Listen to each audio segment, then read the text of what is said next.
They sat me at the edge like a courtesy, close to the coffee, far from the crown.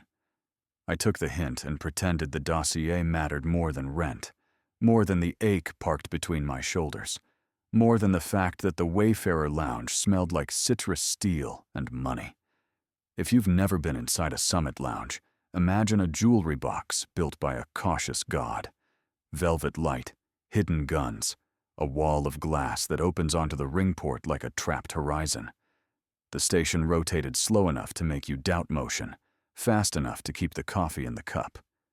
Beyond the viewport, the Black Sea glittered in winter light. Cargo tugs crawled around the ring like dutiful ants. Security drones blinked in rehearsed arcs, their blue strobes writing polite threats on the dark. Someone had wrapped the maintenance deck in quarantine tape, a hazard chevron like a fresh scar. Every diplomat pretended not to notice. Arya Tavar approaches, a handler murmured, as if the weather had changed, and we should all adjust our coats. Fanfare staggered the air. Tavari courtiers entered in graphite cloaks that moved like algorithms. Their formation cut the room into slices, neat as surgery. And the queen, Arya, walked the blade's edge without drawing blood, taller than rumor, calibrated. The light tested her jewelry and lost. Protocol projected a throne in pale gold at the center, a circle of sanctioned distance around it. She declined the circle. Without breaking stride, she angled toward the fringe where the unimportant humans lived and took the seat beside me. The chair whispered its surprise. Mine did too. Our elbows almost touched. If I breathed wrong, I would brush a queen. If I spoke wrong, I would be escorted to the airlock of my career. Her perfume found the steam from my cup and braided it into something cooler, cleaner. I felt ridiculous for noticing, ridiculous for wanting it to stay. "You read," she said, silver eyes on my screen, voice tuned for me and nobody else. "What is not written there?" The dossier's heat maps and leverage trees flickered, pretending to be the conversation. I looked at her instead. Close, you could see the faintest seam at her temple, jewel or interface, Tavari ornament with a job. "That your transport corridors are a bluff," I said. "You don't want lanes. You want fuel rights." She studied me with the focus of a surgeon deciding which nerve to spare. A murmur rolled through the lounge. Cameras made the little animal sounds cameras make when they smell meat. "And the price, Jack Reed?" She said my name like she could turn it off. "Let independent ports vote. Really vote. No choreographed consent."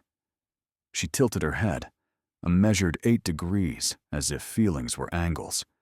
I wondered how many hours someone had trained that gesture into her. I wondered if it had ever been hers to begin with. "You assume I bargain in votes," she said. "I assume you bargain in leverage," I said, because I had already decided not to flatter her and might as well keep walking. Votes become leverage when people believe they matter, and people are combustible. You can either wire the circuit for relief or watch the building go. A patrol cutter drifted across the window, white hull scuffed from polite wars. The ring had been under rolling quarantine for a week. Rumor said Tavari biofilters caught dissent as efficiently as pathogens. Dockhands don't trust any filter they can't fix with a wrench, which is to say, none of them. Her gaze did not leave my face. In the reflection on the lacquered table, the two of us were a weird equation, a tired man in an off-script suit and a queen with a system for a spine. Between us, a cup of coffee cooling into surrender. "What do you fear if we fail?" she asked. Brownouts. The words surfaced like an old bruise. I could see the concrete stairwells already, the ones from my childhood, 12 floors of shadows and the smell of wet dust. "Cold apartments," I said. "Mothers boiling water to warm rooms. Men running contraband generators in bathtubs because they want their kids to sleep without teeth chattering. Blue light over police tape. One bad spark, then another. You asked for fear. I have a pile. Her hands were steady on the table. No rings, no tremor. Queen's outsourced shaking. Mine must have shown, because her eyes dipped to the surface as if reading the vibration. And you? I added, because I was either brave or stupid. What do you fear, Your Majesty? A silence with a temperature. System failure, she said finally. Not of machines, of agreement. The kind that pretends itself into truth and then discovers it has no bones. She blinked once, a human, slow blink that I wanted to believe had not been rehearsed. Collapse hides in compliance. It was not the answer a handler would draft. It was too honest. It made me like her, which I decided to resent in advance. A courier in Tavari Gray arrived with the particular bend of someone who thinks bowing is a kind of violence. He whispered something near her ear in a language that doesn't waste breath on pleas. She did not move. The courier retreated like tide going out, leaving a film of salt made of stares. Your paper, she said, a chin gesture at the section with the red blocks. It is unflattering. It is accurate, I said. A single nod. Permission to keep my head attached to my neck, for now. Around us, the culture of distance performed its ballet. Tavari etiquette turns proximity into policy. Sit near and you declare. Sit far and you retreat. By sitting here, she had put a flare in a crowded sky. I measured the arc of whispers and the angle of death stares, and decided I'd been irrelevant for so long that being a problem felt like oxygen. I reached for my cup. Her hand moved for hers. We stopped a breath apart, not touching, not even pretending to. But there was a tiny lurch inside me, a seatbelt catching on a sudden break. I hated it. I loved it. I had not asked to feel anything today. She noticed. Queen's notice. Your file, she said, says you were an electrician. Still am, on days when titles don't keep the lights on. You understand current. I understand what it does when you carve channels for it. She looked past me to the glass, where the ring port's inner skin glowed with maintenance halo light. And you would carve better.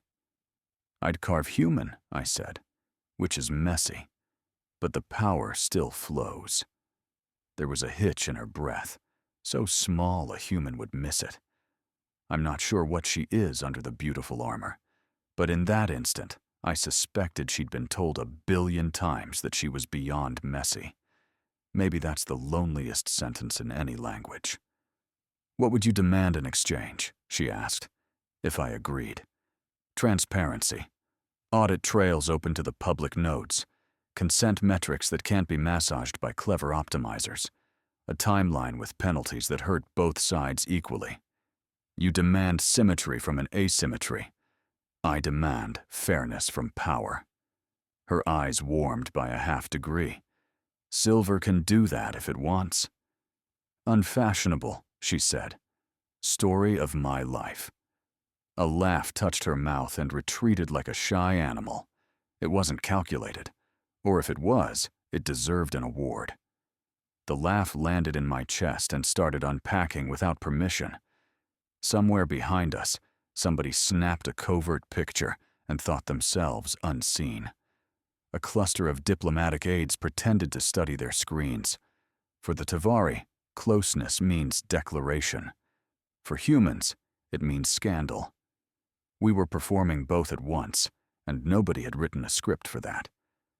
Thank you, she said. For what? For not trying to charm me? Doesn't come naturally. That is why you are here. I thought I was here because nobody else wanted the night shift. The night shift matters, she said, as if signing a document. Outside, a maintenance bot scuttled along the seam of the station like a small patient god, repairing a larger impatient one. A gull flew past the glass on the earth side. Don't ask me how high gulls can go. They will follow trash to the edge of heaven. And its shadow crossed her cheekbones like a torn flag.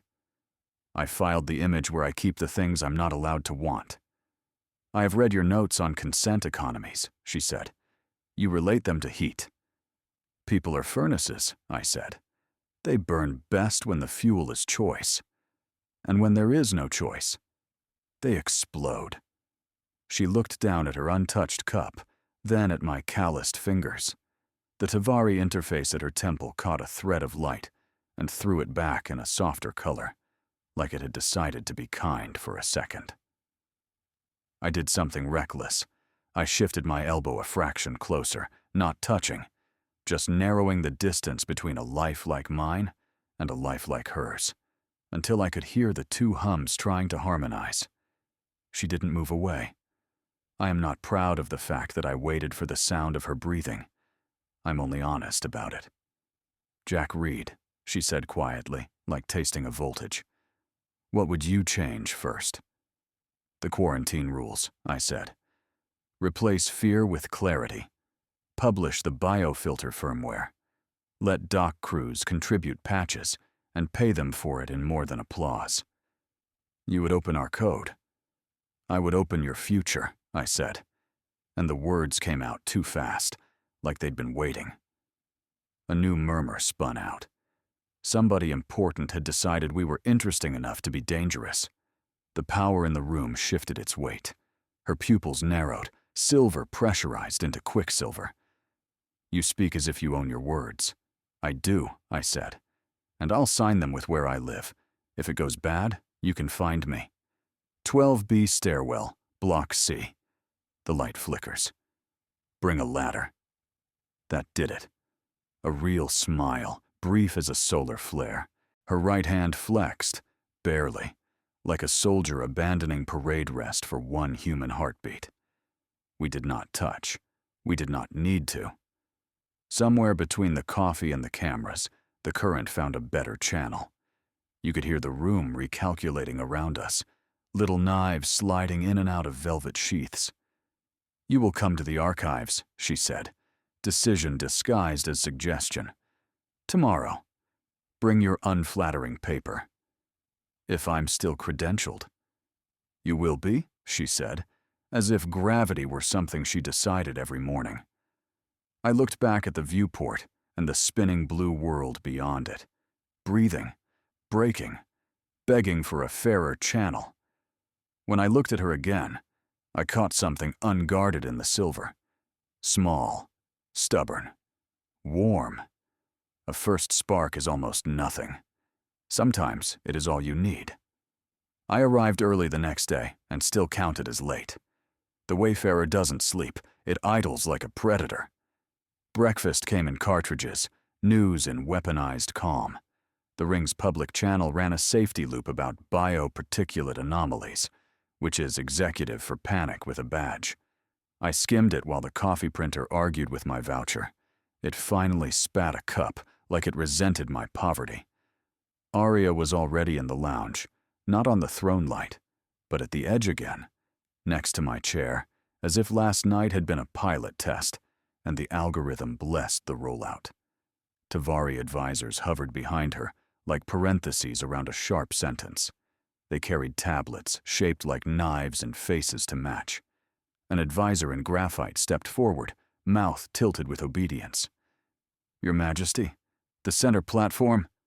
I sit where I wish, Arya said, cool as a temperature reading. He blinked. Calculations burned behind his eyes. All of them ended in grief. He stepped back. The ripples went out. Whispers. Side eyes. A diplomat stifling a cough that sounded like scandal. For the Tavari, proximity is a statement. For us, it's a dare. We were both fluent. I took my seat. Our elbows learned the distance faster than we did. Her perfume cut the lounge's citrus steel with something like winter light.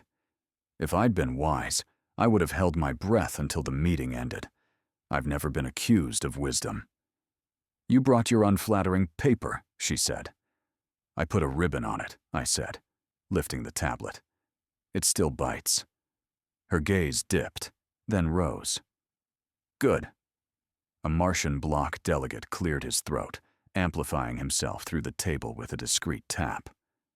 "Your Majesty, the optics." "The optics will adjust," Arya said, not looking away from me. "Begin." Screens woke around us like a school of fish, flashing supply routes and complaint indices, outage maps and protest heat. The ring's legal AI streamed consent equivalence metrics down the side. Every time the line dipped, the station dimmed a fraction. Not because they were linked, but because guilt makes you notice lights.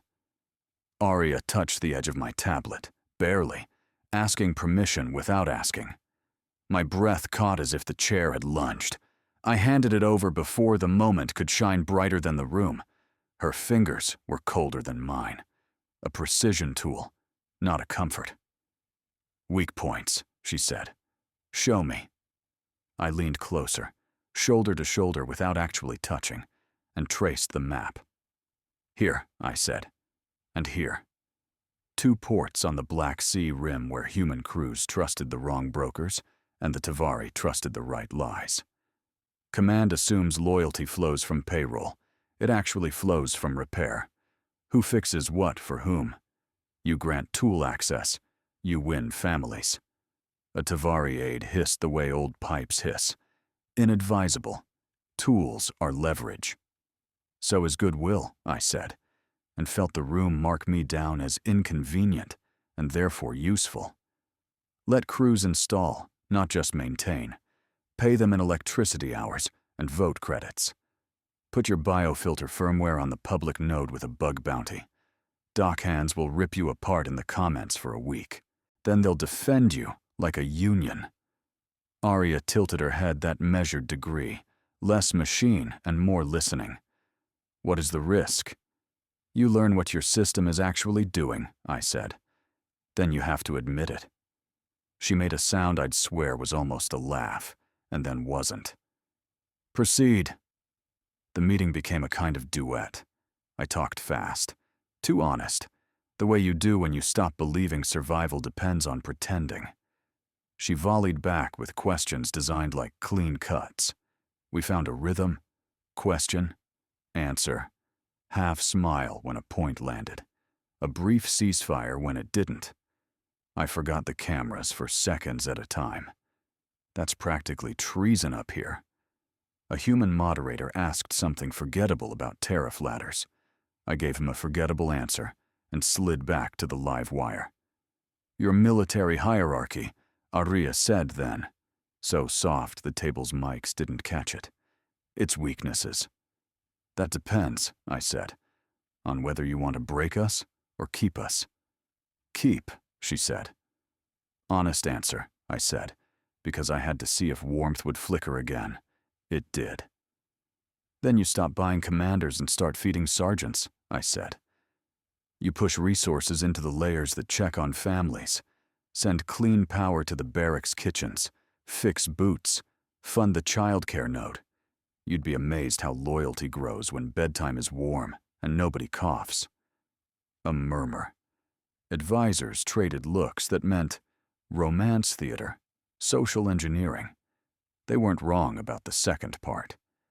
Her fingers shifted along the tablet's edge, a brush against the side of my hand. Accident. I called it that because calling it anything else would have woken the room like a gunshot. My breath stuttered anyway. She went very still, like a predator deciding whether to be mercy or hunger. "Noted," she said, voice level. But the silver in her eyes warmed a fraction. I did not lean closer. I also did not lean away. The human heart is an unlicensed device. We moved through crisis lists disguised as agendas. Outside the glass, the ring drifted past the soft blue curve of a planet that forgives too much. Delivery drones stitched strafing lines of light between modules.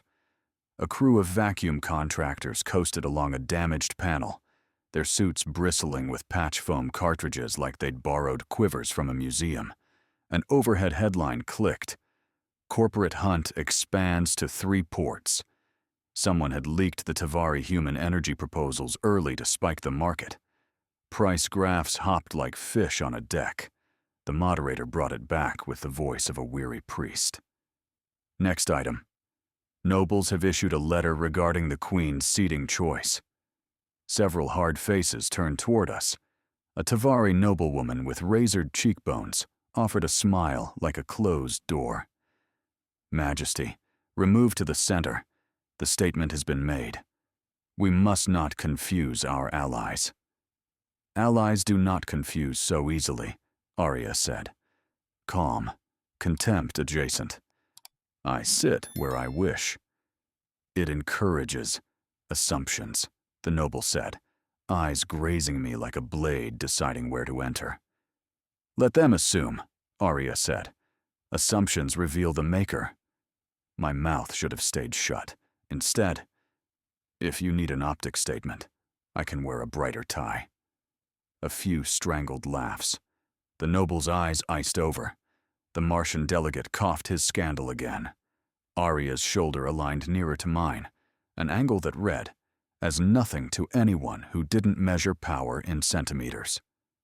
Tell me about the protest leaders, she said. If you want calm, I said softly, you'll need a public concession that costs you. Announce an audit of the quarantine detentions. Release the nonviolent. Apologize without the word misunderstanding. Apology is weakness, a Tavari aide said. Apology is voltage, I said. It lights rooms people thought were permanent night.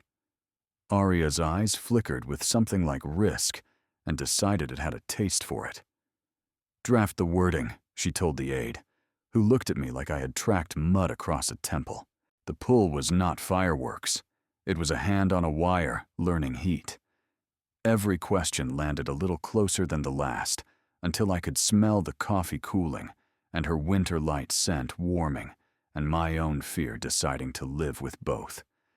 I kept waiting for the drop, the moment she would recoil, return to the throne light, let protocol sweep her away like a janitor with a broken heart. It didn't come. It came for me instead. During a pause, I glanced at the feed from the docks. A new entry. A Tavari filter flagged a cargo of children's blankets as emotional contraband. I felt my chest turn to wet stone. That, I said, pointing. Fix it now. Arya followed my finger. For one heartbeat, nothing changed. Then something in her posture did. She issued 3 orders I didn't understand, and one I did. Release it. A backstage camera caught a dockhand pressing a blanket to her face, and not crying. The room pretended not to watch. My voice came out rougher than before. Thank you. You told me the first thing you would change, she said. Consider it begun. The advisor stepped in again, bolder now, perhaps instructed to be brave. Majesty, the nobles request a private audience to discuss. We'll conclude here, Arya said. Then I will hear them. He moved to angle her chair toward the center platform, rehearsed hands ready to escort and erase. She didn't rise. He reached for the armrest. I stood, because the part of me that keeps its mouth shut finally lost. Don't, I said. The word landed like a wrench on marble. A no that came from nowhere on the org chart. Head snapped. The room gasped with its inside voice. I didn't add sir or please. I didn't apologize. I owned the word and let it hum. Arya's chin turned, a precise correction toward me. A small thing, but I felt it like an avalanche deciding not to. I said, she repeated, I sit where I wish.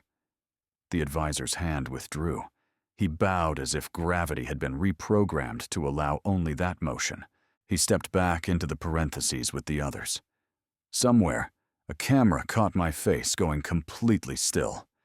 I'd pay later. There are always invoices. We resumed. The duet continued, quiet and declarative. She asked about our unions. I told her how they were being courted and strangled at the same time.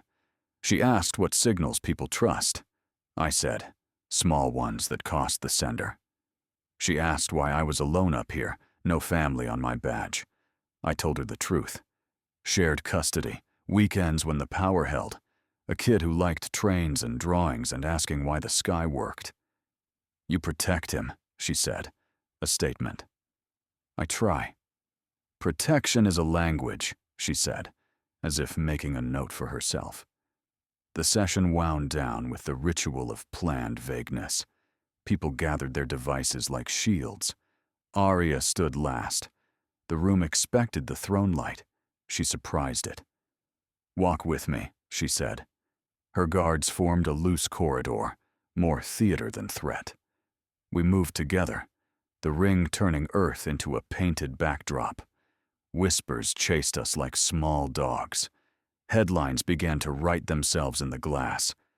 I didn't offer my arm. She didn't take it. But our steps found the same beat, and I realized how dangerous a simple rhythm can be when the world is listening. They sent 2 guards and a protocol that could have carried a house. The guards stayed outside. The protocol tried to follow and got lost among the shelves. The royal archives were not really royal, not really Tavari, not really anything that could be captured by a national noun.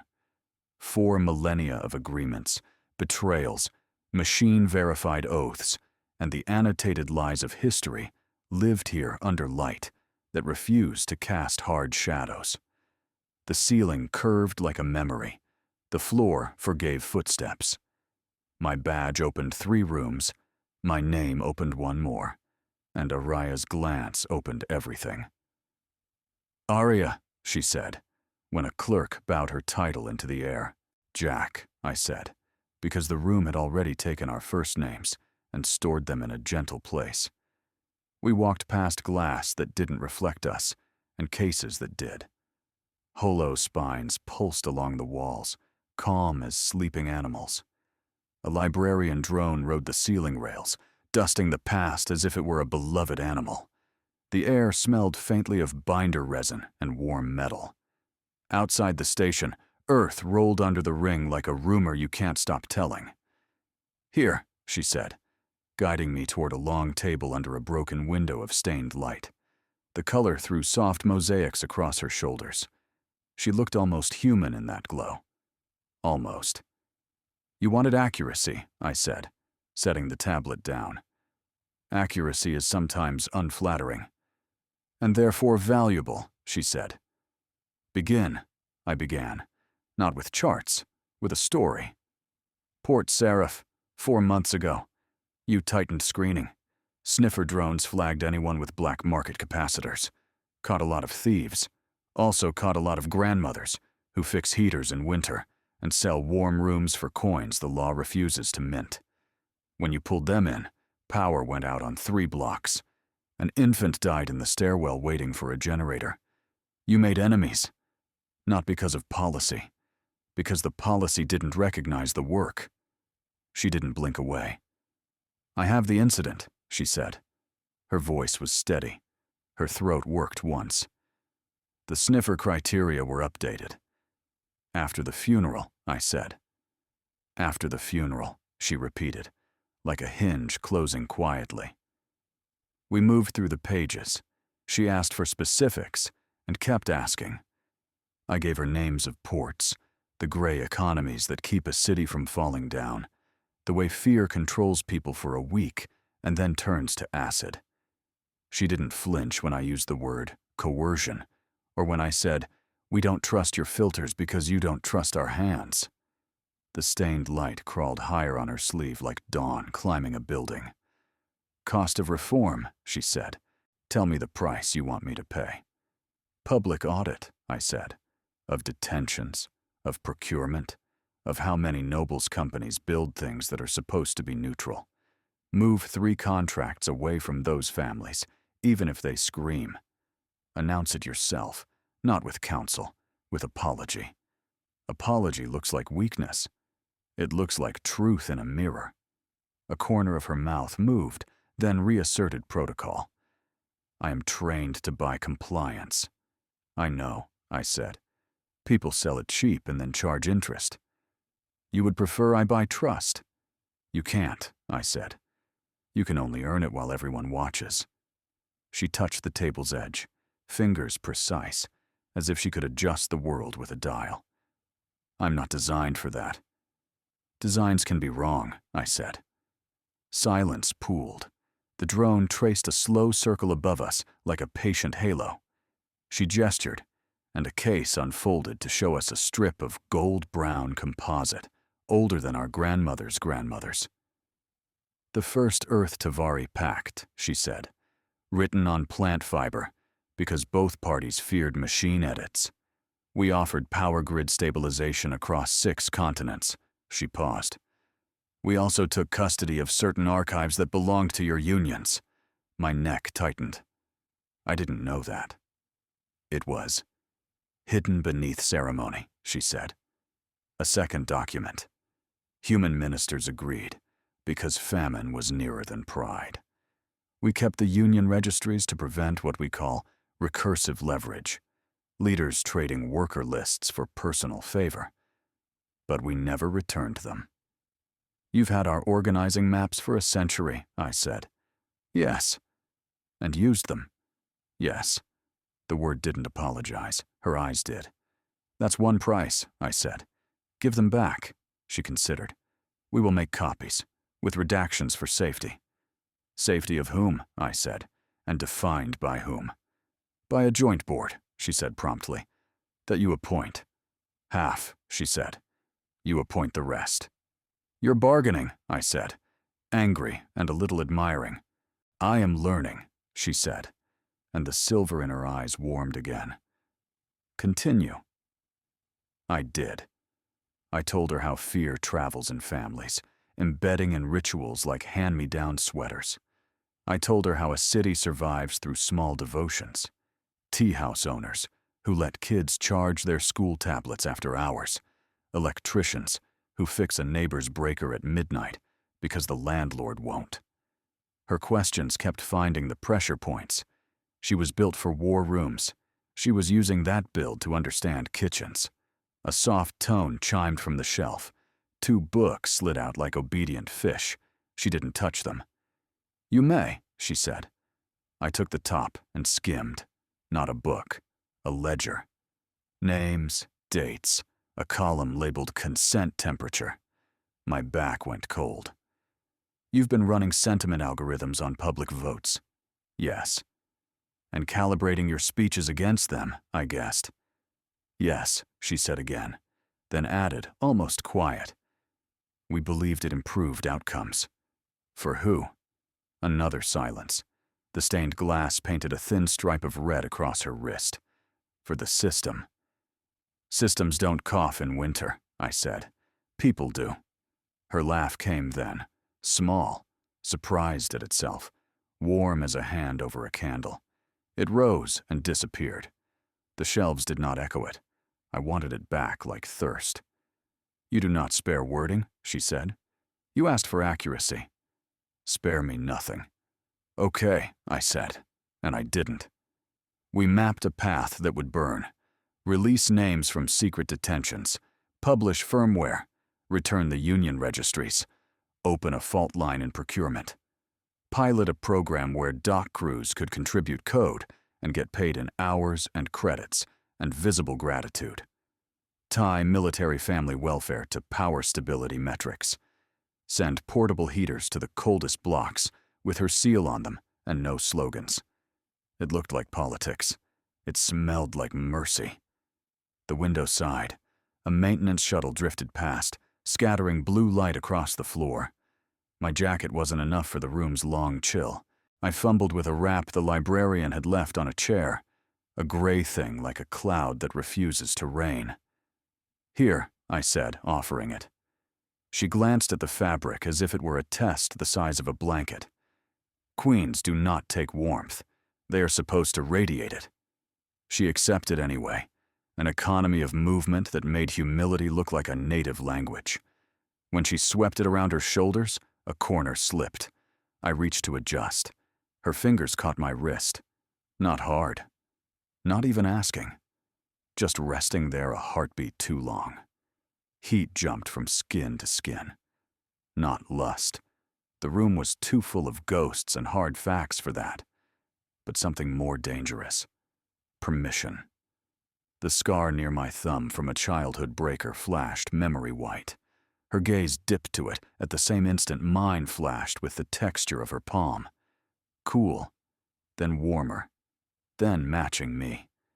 She released. Too late to rewind. Too early to be safe. I am programmed, she said softly. For control. I know, I said. It's not your fault. Doesn't have to be your future. You mistake me, she said, a whisper turning. I am not asking for absolution. I am identifying a bug. I smiled despite myself. Bugs we can fix. She smiled back, smaller. You do not know how many lines I contain. I know enough to bring you coffee. I do not need. Exactly, I said, and poured from the service into 2 cups, ruining the stately quiet with human steam. We stood there, drinking heat in a room built for cold truths. Power, she said after a time, staring at the first pact behind its seal, is a language that forgets nouns. It speaks in verbs. Take, hold, carve, avoid, replace. Protect, I said. Repair, share. Her head tilted that 8-degree listening tilt. You repair, she said, making it a fact about me that felt too intimate for a table and yet fit there perfectly. I try, I said. It doesn't always hold. Nothing does, she said, and for a second, the queen coat fell off and the person stood up, shivering, beautiful for it. The stained light climbed her throat like a vow keeping time. I told her about my boy and the nights when the grid held and we'd make engine noises over a toy mag train until he laughed himself to hiccups.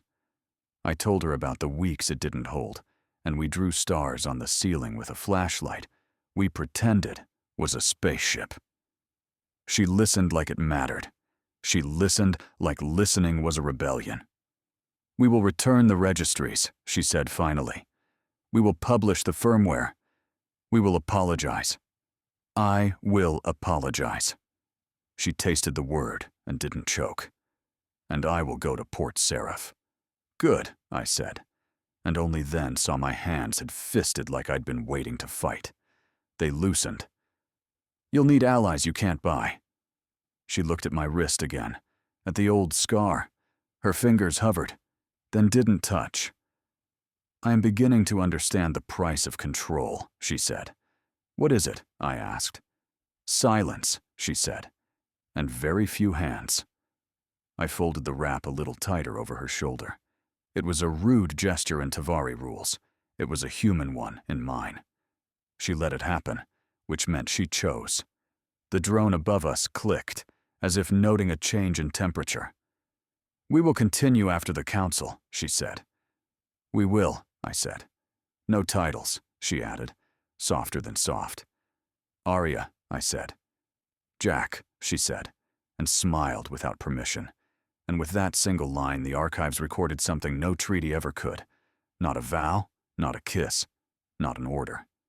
A choice. A quiet flare that didn't ask the room for consent before burning. The council chamber looked like a ring inside a ring. Tiers of pale stone. A halo of light that obeyed no budget. Microphones like patient insects. The air tasted scrubbed. The soundproofing was perfect enough to make every heartbeat suspicious. I took the seat in the second row, where nobody sit to be seen by accident, and waited for the day to decide who it was going to break. Arya entered without fanfare. Tavari nobles arrived with it anyway. Graphite cloaks, blade smiles, a choreography that said, "We remember empires the way some families remember songs." Her seat waited at the center. She didn't take it. She stayed near the public rail, near me, an angle off the throne that made mathematicians of every gaze in the room. The first petition hit like a polite hammer. Noblewoman Serene Valcareth, cheekbones calibrated to command, stood and folded her hands in the shape of a locked door. Majesty, she said, voice of velvet corridor leading into a trap. For the stability of both peoples, we urge an immediate recalibration of proximity protocols. The outsider is a hazard to optics and security. Outsider. It did the job better than my name. Arya regarded her, cool as a thermometer. State the grounds. Rumor, Valkareth said, somehow dignifying the word. Moves faster than policy. Your seating choice has produced an inference chain. The chain becomes leverage. Leverage becomes threat. We advise distance. Walls, if necessary. A second noble added the blade. We recommend a return to tradition, retreat to the inner court. Minimal access. No private audiences with human advisors, not vetted by our own. My pulse drummed. The public gallery vibrated with the kind of silence that feeds on breath. The Union delegates below me tried to be stone. The Martian bloc wore the face of a gambler smelling a tell. The human press did what it does best, pretended not to record. Arya didn't sit. You ask me to abandon the conversation that might save your grid, she said, and your children's winter. We ask you, Valkareth said, to preserve the throne from contamination. I stood before I knew I would. The guard nearest me adjusted his stance to easy violence. I raised both hands, palms open, the international sign for let me speak before you regret silencing me. I own my words, I said, because I needed them notarized by air. The Queen has sought accuracy. I gave it. If that accuracy frightens her allies more than her enemies, then I'll leave the summit with her. Now, if proximity to an electrician is so dangerous, maybe the throne is made of dry kindling. 100 faces flinched at once. The human moderator tried to gavel the air. The gavel understood better and refused to be useful. Who are you to threaten departure? Valkareth asked, the question a scalpel crossing the room. Nobody, I said, which is why you should worry. Nobodies are where fire starts. Arya's eyes flicked. Silver, warmer than yesterday. Jack, she said, just my name, and the chamber learned a new word for treason. Security protocols blossomed like bad flowers in the air. The dais edge lit with lines that meant, please remember you are mortal. Advisors crowded the periphery of her stillness. A Tavari overseer, her curator, the one everyone calls mother when they need the system to sound kind, stepped out from shadow, voice coated in soft iron. Daughter, the curator said. The word landed like a law. Your training resists contamination. Allow it to save you. Step away from the rail. Return to the inner chorus. We will cleanse the optics. I watched Arya flinch without moving. The curator's eyes were a remembered winter, a perfect graph of obedience, a press and hold power. She extended a slender device, a contract in a beam. If Arya signed with a fingertip, she'd be back in the velvet cage, protected, cherished, erased. Arya did not reach. Mother, she said, and for the first time the word sounded like a refusal. The optics are not dirty. They are honest. The human makes you sentimental, the curator said. Sentiment destabilizes command. I found my voice again. Maybe command needs destabilizing. Be silent, the curator said. Not to me, but to everything. No, Arya said. The word put hairline cracks through the air. Another noble rose, quick with the legal trap. Majesty, we have prepared a protective clause. It shields your reputation by declaring all human advisors transactional. We will compensate this one and certify distance. Sign it, and no scandal persists. Transactional, Arya repeated, as if tasting poison on a spoon she'd been fed since birth. Her eyes found me. Do you accept compensation for distance, Jack Reed? No, I said. It came out like a vow and a joke that forgot to laugh. With her, all the way. Something in the room shifted, heavy, permanent, as if the station itself had decided to listen. Her guards moved as a body. The curator lifted the beam again. Daughter. Sign. Arya turned her wrist. The stained glass memory from the archives touched my eyes. She looked human in the light she chose. I dismiss this session, she said, voice carrying like a pane of clean glass. We will reconvene after I have visited Port Seraph and the docks. You cannot, Valkareth began. I can, Arya said. I will. She nodded toward the moderator, a man poleaxed by history. Record. The Queen is accountable to those who freeze first. The nobles did what nobles do when power refuses to obey choreography. They threatened the child, the past, the mind. We will withdraw ships, one said. We will invoke the marriage pact, another warned. A cold blade slid from a velvet sheath. The curator murmured, deadly soft. Return to your cage, or we will make a cage of your memories. You will not miss what you cannot recall. There it was, the system's favorite mercy, erasure with a lullaby. I stepped forward and let the cameras have me. Erase me too, then, I said. But you won't erase the outages. You won't erase the cold. You won't erase a mother boiling water to warm a room with steam her lungs can't afford. Arya moved, not a flinch, movement that chose its future. She walked down from the dais and took the aisle nearest the public rail. Her guards scrambled to recalibrate around her. The nobles pretended to stay seated and failed. The curator didn't move at all. She didn't need to. The beam brightened. Arya stopped beside me. Not behind. Beside. She did not take my arm. I did not offer it. We shared a step, then another. The chamber doors waited with the patience of old battles. A human journalist blurted the question the room was dying to aim like a bullet. Majesty, is this personal? Arya faced the press without blinking. It is policy, she said, which is the most personal thing a ruler can decide. We walked.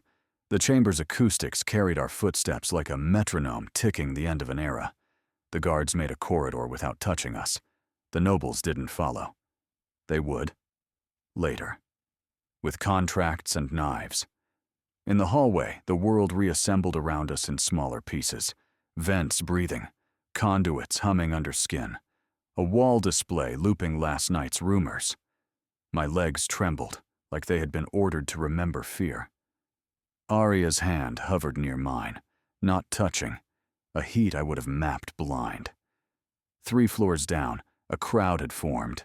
Dock hands, cleaners, a school group on a tour that just learned the universe is not boring. Someone started to clap, and then swallowed it like a dangerous word. An old woman lifted a toy mag train and shook it once, as if warding off old ghosts with something that still ran. I meant it, I said, because I needed her to have the sentence if everything else broke. With you, all the way. I know, she said, and her voice did something I had not heard it do. It shook, a tiny tremor, like a fuse deciding what it wants to be when it grows up. We stopped at a viewport. Earth was a coin slowly spending itself. The ring's shadow wrote a line across the sea. Arya looked at our planet like a complicated child. They will come for me through the law, she said, through marriage, through memory.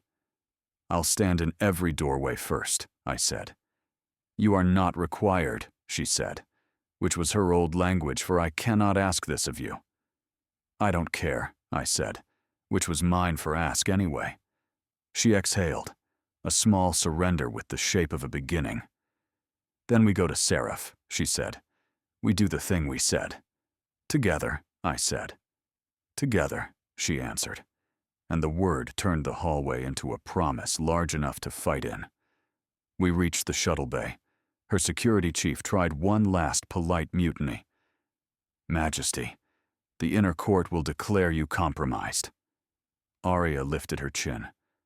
I declare myself chosen. The bay doors irised open. The shuttle waited like a held breath. I stepped in first, because that is what men like me can still give. a body before a crown. She followed, and the doors closed on a chamber that now belonged to our decision. Ahead lay a diplomatic storm, a hunt in 3 ports, contracts sharpened into traps, the risk of being unmade and told it never happened. But we had the essentials: trust, a conversation we had refused to postpone, and a road we had decided to take while everyone watched. And for the first time since the lights began to flicker on Earth, I felt the strange warmth of a system cracking for the right reason. With her, all the way.